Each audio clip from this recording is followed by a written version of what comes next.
this is Bob Variety back with another video. Excuse the blood I just shaved. So, that was a bad idea. Dang it, these are new pants. But anyway, we are going to be watching some more SCP related content. I am going to a birthday party, which, I mean, typically I do look like this. This isn't some weird look that you've never seen me in before. I always seem to have my hair done. Nice, smelling good like the deodorant, all that. But today, it's for... Wow, I cut deep. You know what? I already messed them up.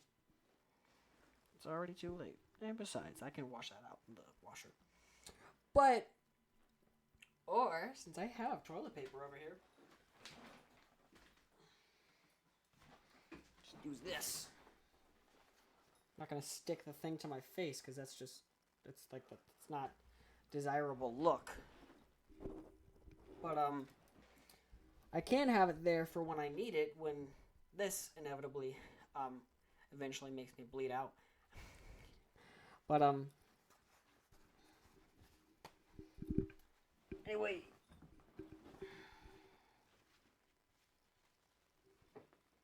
There we go. It's a lot better, and it's not ruining my pants. Work smarter, work smarter, not harder. But today we will be doing more SCP-related content, and a certain viewer of my channel has no idea what SCPs are, which I found crazy. I mean, the last video I made, SCP-related. Let's go fix that. I'm gonna have to touch that up. I'm gonna take this off until time when I will need it. But, man, be careful when shaving, guys. You're gonna be bleeding for hours. But, this is a specific SCP that is well known in the SCP community. SCP-096, aka the Shy Guy. My gosh, I literally just wiped it. Let's get right into the scary.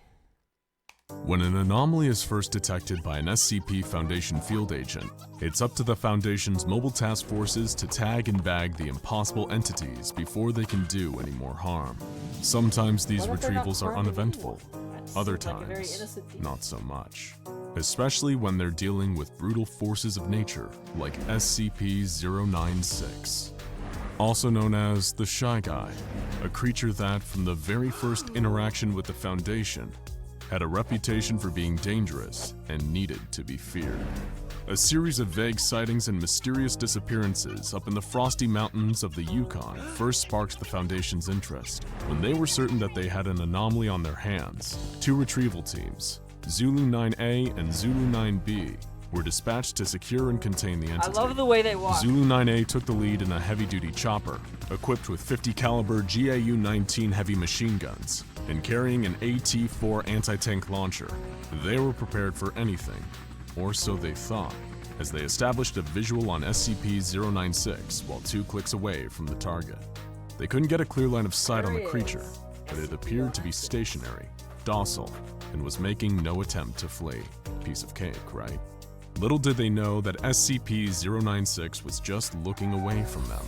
If it was facing towards them, it'd be a whole different horror story, as Zulu 9A were about to find out. The team landed their helicopter next to the creature and were shocked to see that it was completely naked, in spite of the sub-zero temperatures all around them. The creature was unnaturally thin, as though it had been starved for weeks, with bone-white skin and unnaturally long limbs. The team guessed that the creature's arms must have been at least 1.5 meters long, but its docile nature and insubstantial body mass gave the impression that it wouldn't prove too difficult to contain. That is, until they saw its face. Zulu 9A's captain was the lone survivor of the incident, as he was lucky enough to be looking away when the creature turned towards his team. The rest of the squad ended up staring eye to eye with SCP-096, and from that moment on, wasn't docile anymore. How did we know? The creature began to whimper, how did he know and not cry, to look at his face? then sob uncontrollably in a way that sounded eerily human. This sudden change in temperament startled the rest of Zulu 9A, and they opened fire on the creature. Under the hail of gunfire, SCP-096 entered a murderous frenzy and began tearing into the hapless squad of soldiers. While its flesh and organs did seem to take damage as a result of the barrage of 50 caliber rounds from the helicopter-mounted machine guns, its skeletal structure remained intact, and it continued its onslaught, tearing the team limb from limb, even after they'd blown practically all the flesh from the creature. The AT-4 anti-tank launcher proved equally ineffective at stopping SCP-096 while it was in attack mode. And it was only after slaughtering the entire team that it returned to its docile state. Nobody knows exactly what the creature did to Zulu 9A after the gunfire started, but no trace of the team was left behind.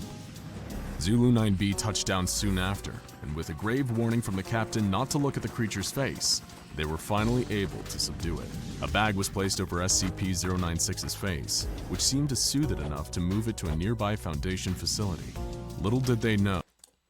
Here's a perfect solution. Find an indestructible, material. Something that can never be broken, ever, at all, because, things might happen and the bag might get destroyed if it's just a normal Dollar General bag. And place that bag over SCP-096's face. And then, literally could do anything. And, the Shy Guy wouldn't care. But, make it so that the thing is indestructible, so that nothing can break it. And, you have things there. You could ask that, from the last video, I don't know if you guys remember it, but there was this coffee machine that, there was this machine that can make anything that they wanted. Use that and, ask for, something that help you make the most, indestructible, cannot be killed. It's like the indestructible reptile, but in cloth form. And put it over the Shy Guy's head. And then, boom! If he gets out, and then, tape the thing around his head. Or, I don't know, get it to the point where, nothing will take that thing off of his head. And then, boom. My God, that's a lot of blood. Oh, they just obtained one of the deadliest SCPs of all time. And while it may have been under lock and key for now, it seemed inevitable that it would get out and cause more violence and chaos.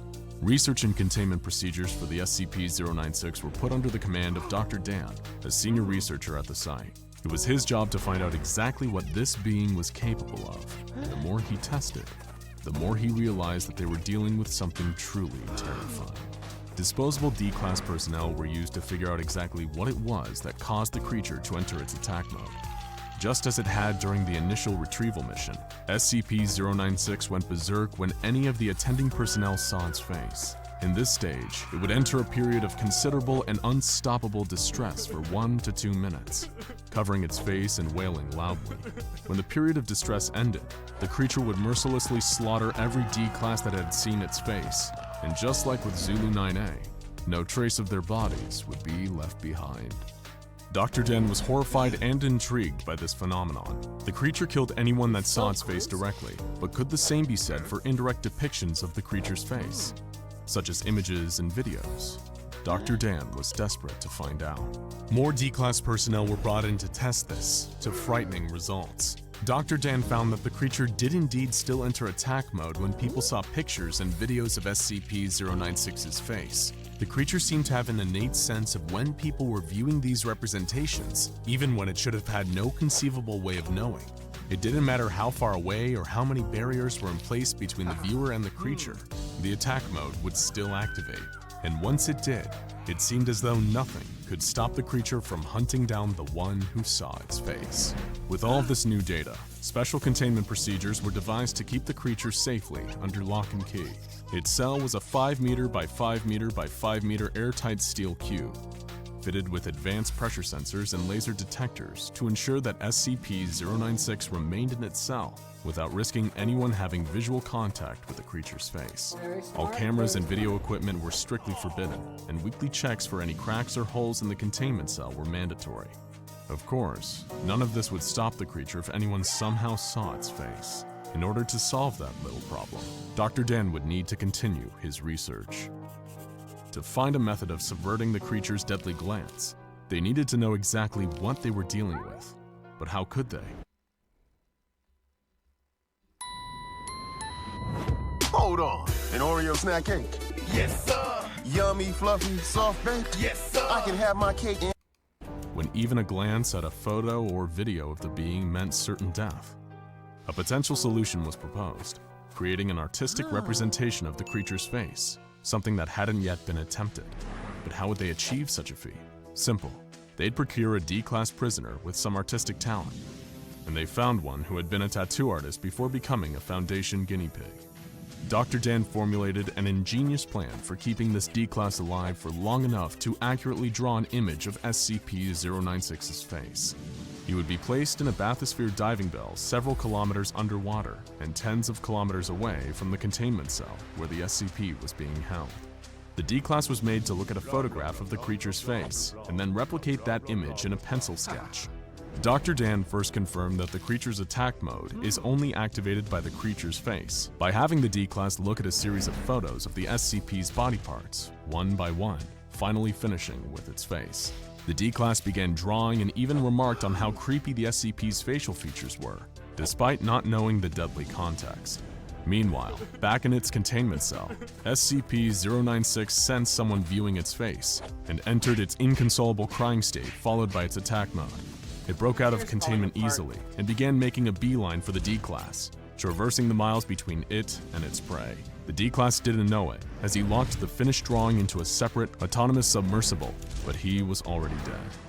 As the drawing made its way up to a researcher on the surface, SCP-096 dived into the water and started swimming down towards the artist. Minutes later, the bathysphere was breached, and the D-class was torn to shreds.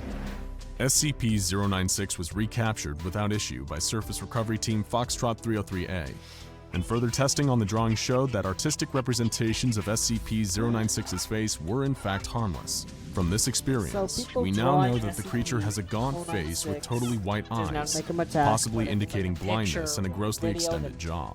Nevertheless, Dr. Dan was adamant that SCP-096 was too dangerous to be left alive, and requested permission from the upper echelons of the Foundation to terminate the creature by any means necessary. However, the doctor's request would fall on deaf ears, until it all started with a seemingly innocent image. While it's now been redacted for your safety, the black speck inside the yellow circle was once a minuscule image of SCP-096, taken unknowingly in the 1990s by a semi-professional mountaineer. One day they were looking at old photographs when his eyes passed over the tiny speck without even noticing that he had seen anything. But SCP-096 noticed and began entering its attack mode. It tore through its steel containment unit like tissue paper, causing the release of a nerve agent that killed a number of attending Foundation staff. The monster then fled the base and began pursuing its prey, with Mobile Task Force Tau-1 in hot pursuit.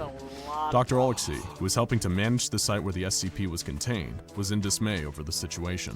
Dr. Dan was out of the country at the time, trying to discover more about the creature's origins. However, he did leave the Mobile Task Force with a new secret weapon against the rampaging Shy Guy: Project Scramble. Scramble were state-of-the-art goggles featuring a new technology created by Dr. Dan, which, using artistic renditions of 096's facial features, could detect and scramble the features of SCP-096 into an unrecognizable form, preventing the normally deadly effect of gazing upon its face. In theory, this would allow MTF Tau-1 to engage safely with 096 once its prey had been eliminated and bring it back into containment. But disaster struck on two fronts. First, the prey in question was located in a population center, creating the potential for a huge loss of life. And the second bigger problem was that the scramble technology didn't work, as stray pixels of the creature's face would reach the eyes of the task force before the internal microprocessor had time to scramble them. The mission turned into a death sentence, as SCP-096 slaughtered almost the entire task force, as well as a number of civilians in town, including an infant and its entire family. It was a monumental disaster, made even worse by a final revelation. Dr. Dan and Dr. Alexei had themselves facilitated the entire containment breach and allowed the resulting massacre to happen, with Dr. Dan hoping it would be enough motivation for Foundation Command to greenlight his research into destroying the creature. Anything that would give him the opportunity to kill this Don't I thing look would be pretty worth with the that on the bloodshed. lip? His plan worked, and the SCP Foundation saw it his way, approving his request to neutralize SCP-096. However, success comes at a cost for Dr. Dan. Once he figures out a way to finally kill the creature, though done in his line of duty, he himself will be terminated by the Foundation for his crimes against humanity. But considering how much damage SCP-096 Wait. Why is he being terminated for his crimes against humanity? Is it because of the goggles? Because that's not his fault. He thought the goggles would genuinely.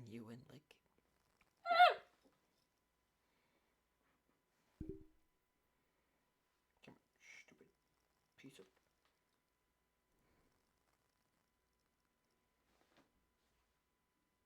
That's not working.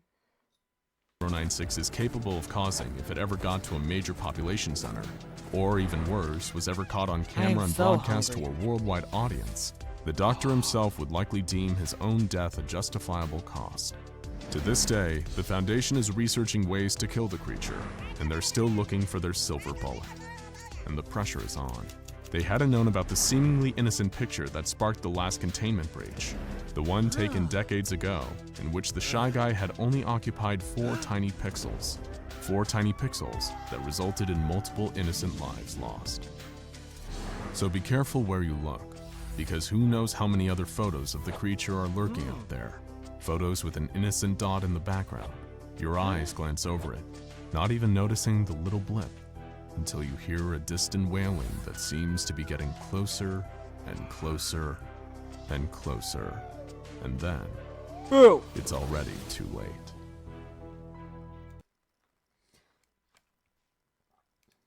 Alright guys, that's all the time we have left in this video. I hope you enjoyed this video. I'm sorry about the blood. I'm trying to keep that under wraps.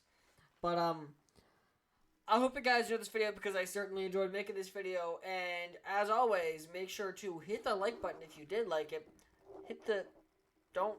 if you didn't like the video, I don't really care. Don't dislike my video.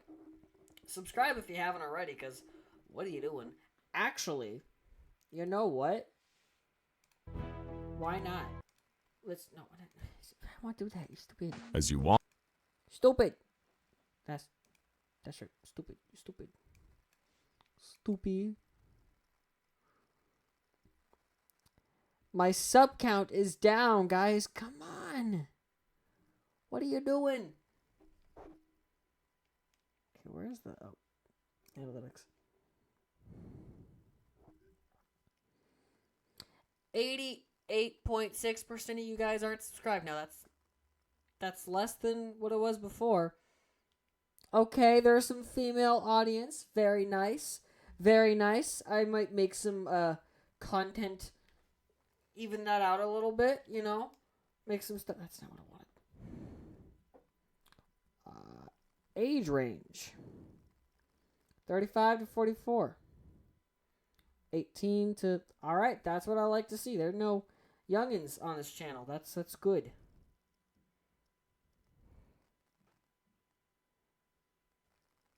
UK. See more. How many people are from...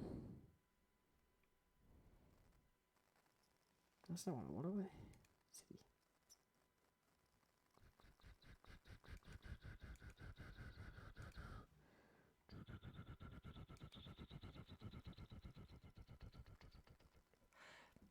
$52, and then 2.3% of my viewers are from the UK. Well, I hope this doesn't offend any of you, but hello there, governor.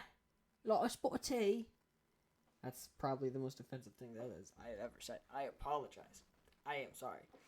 But yeah, as this this number here, right here, let's lower that number.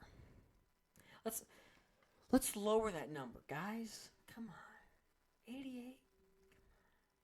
Anyway, I used a whitening pen the other day and still got some stuff on my teeth. I mean, they're a little bit more white than they were before. My goodness. I've got to be more careful with the shaving. But I used a whitening pen the other day, and some of the whitening stuff got like on the back of that tooth. So now there's like a crunchy. I don't want to gross you guys out, but I'm gonna go brush my teeth and get that off because it is bugging the hell out of me. So I'm gonna go do that, and I will let you guys get back to your day. I hope you guys enjoyed this video. Click the bell notification so you never miss an update.